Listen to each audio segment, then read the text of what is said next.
স্বাধীনতা সার্বভৌমত্বের প্রতি ভালোবাসা এটা ওনার মধ্যে ছিল এবং সেটা আমরাও ধারণ করি। শুধুমাত্র বাংলাদেশের মানুষের কথায় চিন্তা করে বাংলাদেশ জাতীয়তাবাদী দল। আমাদের নেতা জনাব তারেক রহমান বলেছেন, জনগণের পাশে থাকুন, জনগণের কাছে থাকুন। আমাদের নেত্রী, তিনবারের প্রধানমন্ত্রী দেশনেত্রী বেগম খালেদা জিয়ার প্রতি আপনাদের সমর্থন সবসময় ছিল, ভালোবাসা সবসময় ছিল।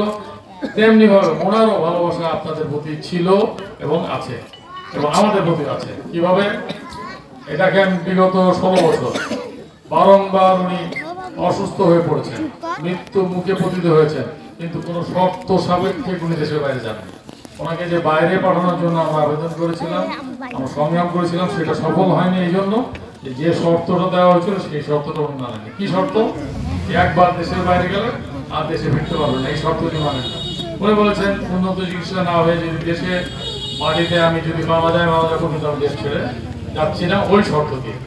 এই যে দেশের প্রতি ভালোবাসা, দেশের স্বাধীনতা সার্বভৌমত্বের প্রতি ভালোবাসা এটা ওনার মধ্যে ছিল এবং সেটা আমরাও ধারণ করি।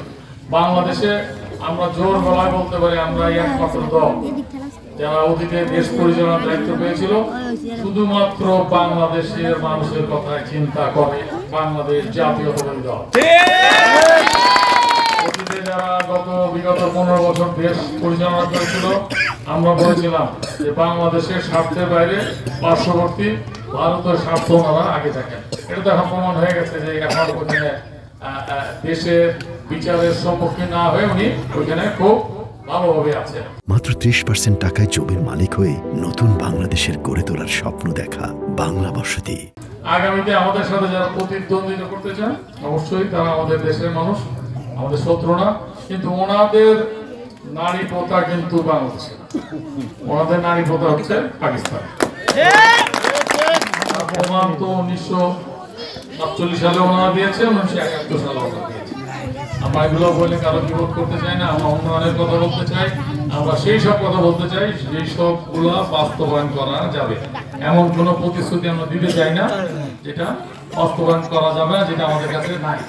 যেমন মার্কায় ভোট দিলে আপনি স্বর্গে যাবেন বা বেহেশতে যাবেন বা জান্নাতে যাবেন, এইটা নিশ্চয়তা আমরা দিতে পারবো না।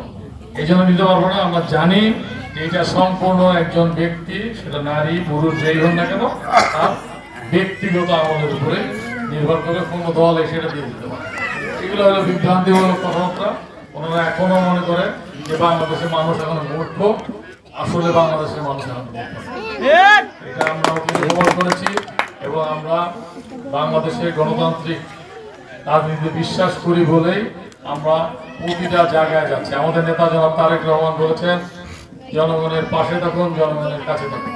তারই অংশ হিসাবে আজকে আমরা ছোট ছোট এরকম অনেকগুলা পথসভা করছি।